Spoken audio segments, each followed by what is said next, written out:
Hello and welcome to Conway's Kitchen is some finger licking. It's an easy way to cook. What is up, y'all? Welcome to another rendition of Conway's Kitchen. Today I want to show you how to make an easy baked pasta and red sauce dish. You know, you got your jar of red sauce, you got your pasta. It's pretty easy to just, A plus B and call it a day, but I kind of want to show you how you can just add a couple more things, a couple more steps, and really bring that pasta to a whole new level. You throw it in the oven, bake with that melted cheese. It's good. Let's check it out.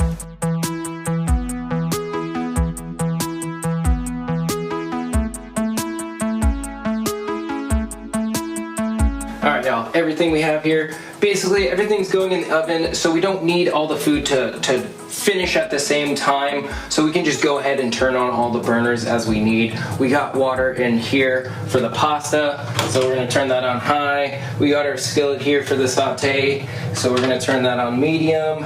And in the back here, this is going to be for the sauce, onions and stuff like that. We're going to turn it almost to about medium. And I'm going to throw some butter in there. I really like butter with my mushrooms. Optional though if you don't want to add the butter, but I do think it goes really well with mushrooms. So big chunk of butter and olive oil in the back here. This pan gets pretty hot, so I want to do a pretty liberal amount just so we don't start burning things there. And first thing we really need to do is start chopping stuff for this and start chopping stuff for that. So in the back for the sauce, we got an onion, we got a garlic. Basically, you got your basic jar of red sauce here. I found that if you add a little bit of onion, add a little bit of fresh garlic to it, add a bunch of Italian seasoning, anything like that, it really seems to just bring out a lot of the flavors and kind of make this jar better than just your average jar of tomato sauce. So onion here. Pretty rough chop of it here. Garlic as well. Take 3 to 4 cloves probably, depending on how much garlic you like. Cloves here. Garlic. I found easiest to get out of the skin. Just take the knife sideways and smash it.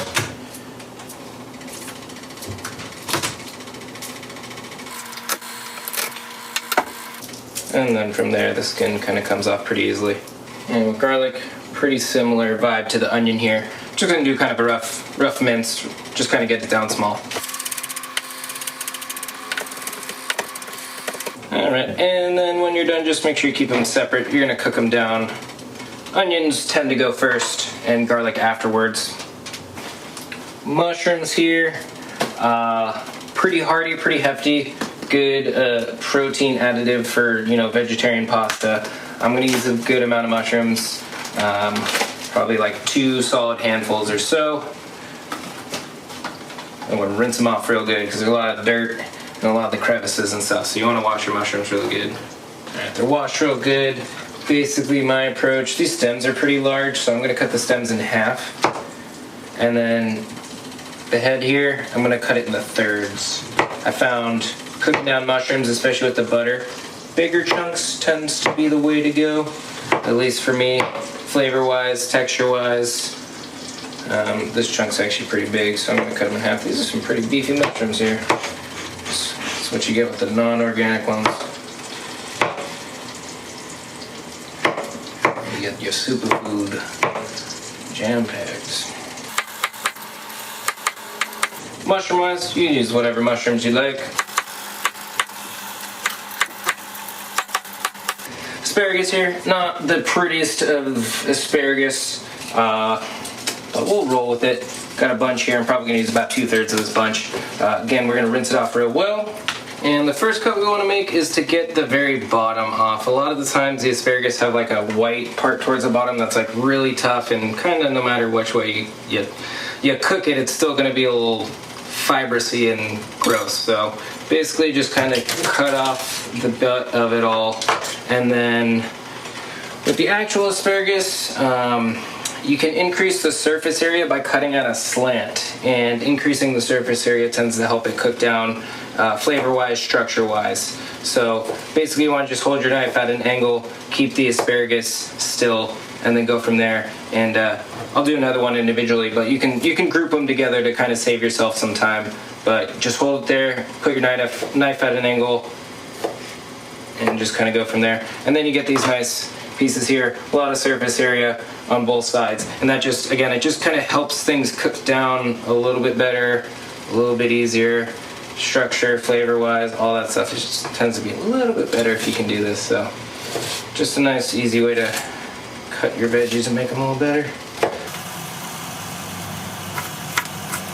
And I guess size-wise, you want to keep them fairly big. You don't want them too small, or else they'll just kind of deflate when you cook them. So, you know. All right, so turning everything this way, we got a lot of things going here. Water is boiling, pan in the back is hot. Check that back. Woo! Hot. Onions here. Feel free to stop them in. Keep stirring these frequently.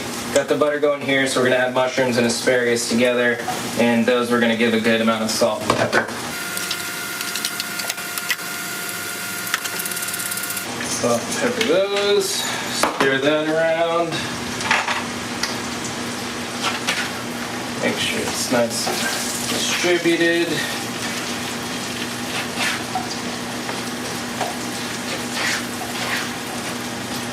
Alright, these are going to be pretty important to have a lid on them. Those mushrooms are really big. There's a lot of moisture in there, but basically we'll want to keep the juices inside. So put a lid on that. Give this a little stir. They're already starting to change color a little bit, so we're going to hit them with the garlic soon. Salt for the pasta water here. Pasta, I feel like I always fuck up the measurements and add way more than I'm actually going to cook. I'm going to add about half this bag today. If you want to like sort of check your serving sizes, usually a cup of pasta is about one serving, which to me never seemed like enough, so we're going for it. About half the bag here. Give it a little stir at the bottom just so it doesn't all stick together. You can leave the lid off here. It should bring itself back to boil in just a moment here. Lots of pastas take different times to cook, so you might want to set a timer. Ours said 13 minutes on the bag, so that's what I did. Want to keep this stirring around. You can see the onions are kind of starting to lose their color, so we're going to hit them with the garlic in just a moment here. And you want to just keep it moving just so they don't start browning.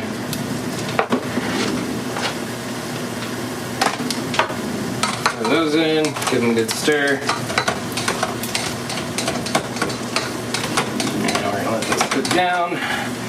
And then basically we're just going to add a good amount of the red sauce and a good amount of Italian seasoning here. Just basic Italian seasoning. And that's basically going to be it for the pasta. As you maybe have noticed from your time of cooking pasta and red sauce before, a lot of downtime. Not a whole lot else to do, to be honest with you. I don't have a cheese grater, so I'm going to go ahead and cut me down some Parmesan cheese, and I'm going to measure out some goat cheese. Parmesan cheese, pretty classic with pasta. Goat cheese, I like the tanginess of it. I think a more traditional approach would probably be using something like a ricotta cheese or something like that. You could definitely go that route. I like the tang of the goat cheese, so we're going to use some goat cheese here. Probably going to use about half this block. Parmesan, I don't know, I'm going to cut it up and kind of see where it's at, but I want to cut it up really small so I can spread it everywhere over the pasta. And besides that, you're kind of just monitoring what's going on in your sautés.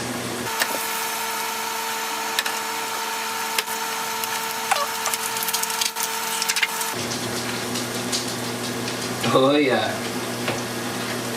Whenever the cheese gets brought out, the dog comes a-walking.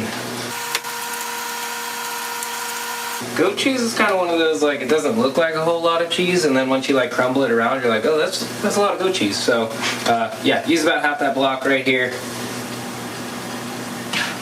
Give it a good little stir. You see a lot of that liquid, that's basically just mushroom juice right there. Love it, buttery mushroom juice. And now that everything's kind of melted down a little bit, we are going to hit it with some thyme and just add a little bit of herbaceousness to everything here. And thyme you can add pretty early on in your cooking.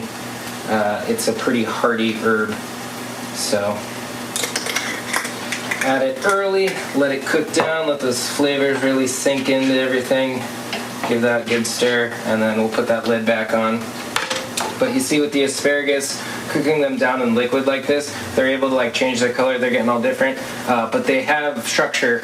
I feel like a lot of times I would try and cook asparagus and they would just like deflate, and then I would try and eat them and they were just like a weird, chewy, deflated, fibrous stalk. And I was like, am I a rabbit all of a sudden? What happened?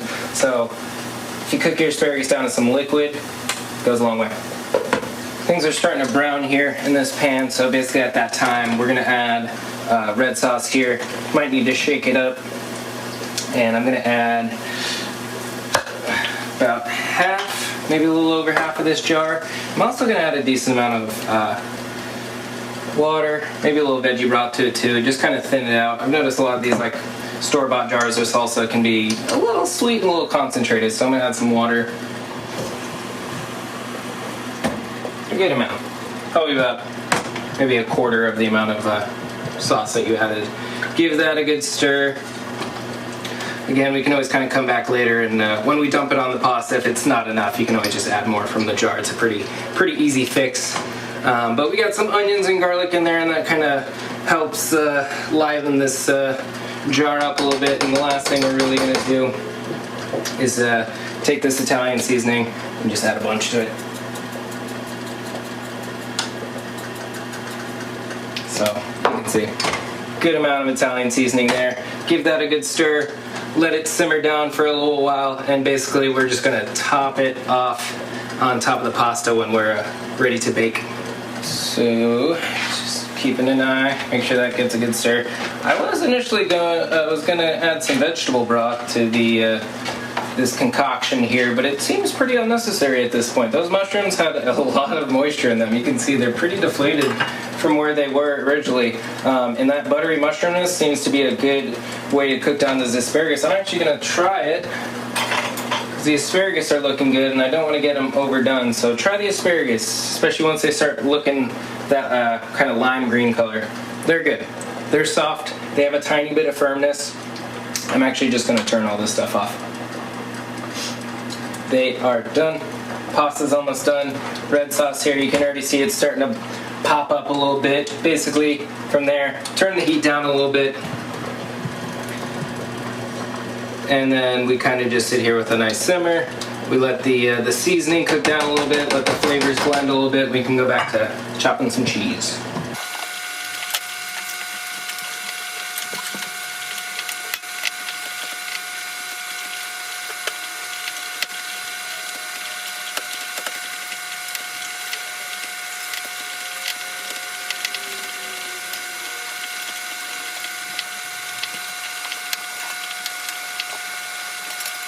Cheese is cut, pasta's almost done, red sauce kind of just chilling.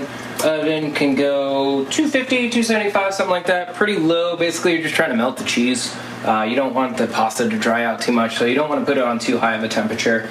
All the while, we're just going to be kind of stirring things here and waiting for that pasta to strain. So pasta's al dente and done and stuff, and I was going to add it to this, and I noticed this is pretty runny still. There's just a lot more mushroomy juice than I really anticipated, a lot more than last time, but that's cool. Basically, I'm just gonna drain that liquid out. I'm gonna, with the help of this awesome skillet handle that I have here, thank you very much. It's very helpful. And then you can just take the lid, crack it. So you got all your innards here, and then we're just gonna drain from there. Alright, we got the pasta done. Now it's the fun part. We're gonna build this nice baked pasta. So feel free to toss that on top. You got your red sauce here. Toss that on top. And then we're just gonna stir it all up and top it off with some cheese, some seasoning, and some nutritional yeast.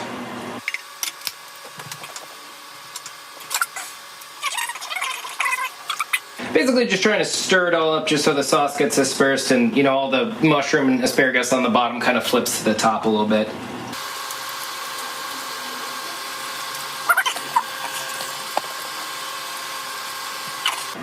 Now that it's mixed up, we're going to go ahead and hit it with the Parmesan. And you want to try and spread it out as much as possible. You might have like actual already grated Parmesan, make it a little easier, but basically I just diced it up into little cubes just so I can spread it around as much as possible here. And then the goat cheese, more like little like dollops. So you're gonna kind of keep the chunks and just kind of spread those chunks around. What you can also kind of try and do is just kind of tuck them in a little bit. Kind of reach all the forgotten corners and undersides of your pasta. Because I'm a cheese guy, I like to show cheesy love to all my pasta. And to all my people out there. You want that cheesy love? Gonna get that cheesy love. Oh, let's see, we got more goat cheese. It just keeps on coming. So almost like a feta like cheese. You know, you kind of just crumble it up and spread it around. Nutritional yeast, super optional. But if you know vegans, you probably know about nutritional yeast. It is literally as it says, it's a yeast. It's full of a lot of different like B vitamins and potassium and a lot of different good stuff. It also just mostly adds like a kind of cheesy vibe to everything. It's not quite like the non-dairy cheeses that are out there, but a lot of times those non-dairy cheeses are basically just like either weird like soy or like canola oil products. So this is like a pretty healthy way to go about adding like cheesy vibes to it. But we already have actual cheese. It's just more nutrients, more cheesiness. Can't go wrong. So we are going to go ahead and spread it on top of everything.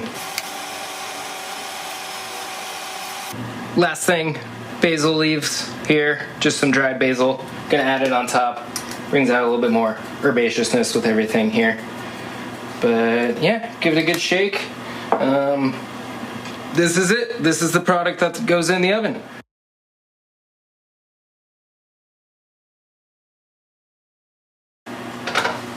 About 9 minutes later. Don't want that pasta to dry out too much. We got the Parmesan cheese nice and melted. That's it, folks. That's an easy way to beef up your typical pasta and jar of red sauce. Mushrooms, asparagus, different cheeses, nutritional yeast. Looks nice and herby and fancy. Let's dive into it.